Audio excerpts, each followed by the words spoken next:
Trump's threat to use economic force to make Canada part of the U.S. came as a shock. Canada and the United States, that would really be something. That would really be something. He even posted what a new U.S. map would look like. Had this Canadian shake. Bon après-midi tout le monde. Hello everyone. Thank you for being here today. Because there's no sugarcoating it.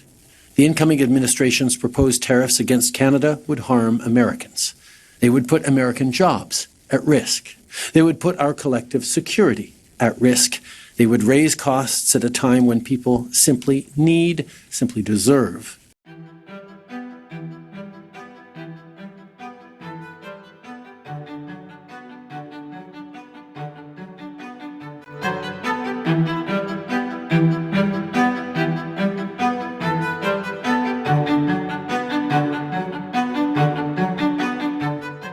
Papayag ba kayo na ang Canada ay maging ika-51st state ng Amerika? Please feel free to share your opinion patungkol sa mainit na usapin na ito.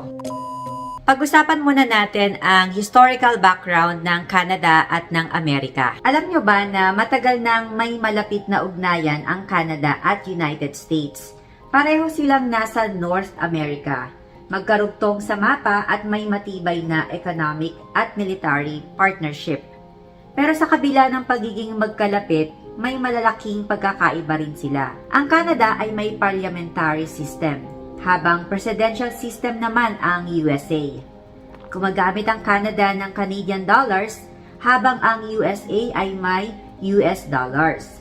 At mas malaki ang value ng USD sa global market. May universal healthcare ang Canada, at ibig sabihin nito, libre or subsidized ang healthcare ng gobyerno. Sa USA, karamihan ng healthcare ay private. Isang pagkakaiba din ay mas maluwag ang gun laws sa USA.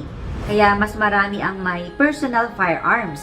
Sa Canada, mas mahigpit ang gun control policies. Pagdating naman sa education, mas mura ang college tuition sa Canada kumpara sa USA, kung saan napakalaki ng student loan debt ng maraming Americans. Dahil sa mga pagkakaibang ito, hindi lang talagang simpleng pagsasama ang mangyayari kung sakaling maging estado nga ng Amerika ang Canada. At talagang magiging isang napakalaking pagbabago sa pamumuhay ng mga Canadians.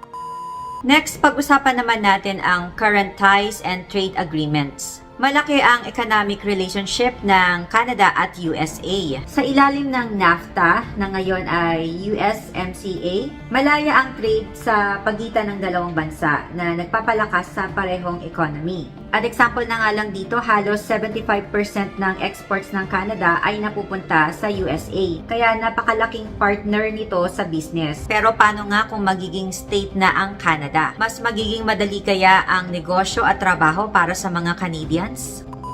Pag-usapan naman natin ang benefits kung sakali lang guys kung sakaling maging bahagi ng USA ang Canada. At tatalakayin natin yung mga ilang malalaking benepisyo kung sakaling maging bahagi nga ng Amerika ang Canada. So una, para sa economic benefits, mas lalaki ang market ng Canada dahil sa mas malawak na ang integration sa US economy. Mas magiging madali ang cross-border trade at maaaring bumaba ang buwis or tax para sa ilang industries. At kasama na nga dito na walang currency exchange hassle, mas maraming job opportunities sa mas malaking market. Pangatlo, posibleng bumaba ang tax sa ilang sektor. Pagdating naman sa defense and security, mas mapapalakas ang seguridad ng Canada. Dahil magiging parte na ito ng USA, magiging bahagi na ito ng isa sa pinakamalakas na military forces sa mundo. At ibig sabihin lang nito, may proteksyon mula sa US military at maaaring bumaba ang gastos ng Canada sa defense budget. Pagdating naman sa cultural integration, mas lalawak ang entertainment at business collaborations. Imagine ninyo, Hollywood and Canadian film industry magkakasama. Mas maraming opportunities sa media and technology. At baka meron pa tayo na mas malaking music and film industry collaboration. Mukhang promising, di ba? Pero sa realidad, hindi naman talaga puro positive. Ngayon, pag-uusapan naman natin ang mga downside sa pagiging bahagi ng Canada sa USA. Number 1, loss of sovereignty. Ang pinakamalaking issue dito ay pagkawala ng kasarinlan or independence ng Canada.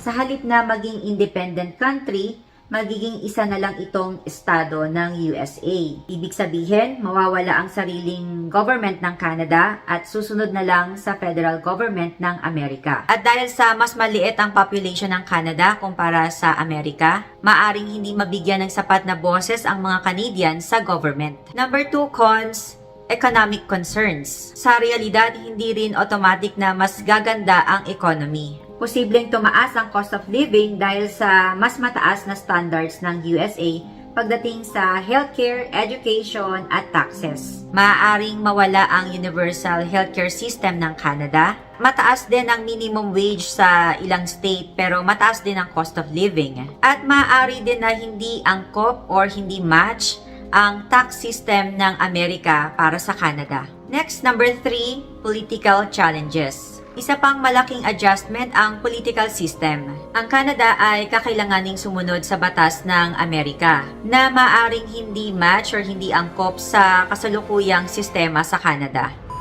So may pros and cons talaga, di ba guys? Parang iniisip pa lang natin napaka-complicated na mga bagay-bagay sa iba't ibang aspeto. So ang tanong, ano kaya ang opinion ng mga tao patungkol dito? So ayun guys, please share your opinion patungkol sa topic na ito.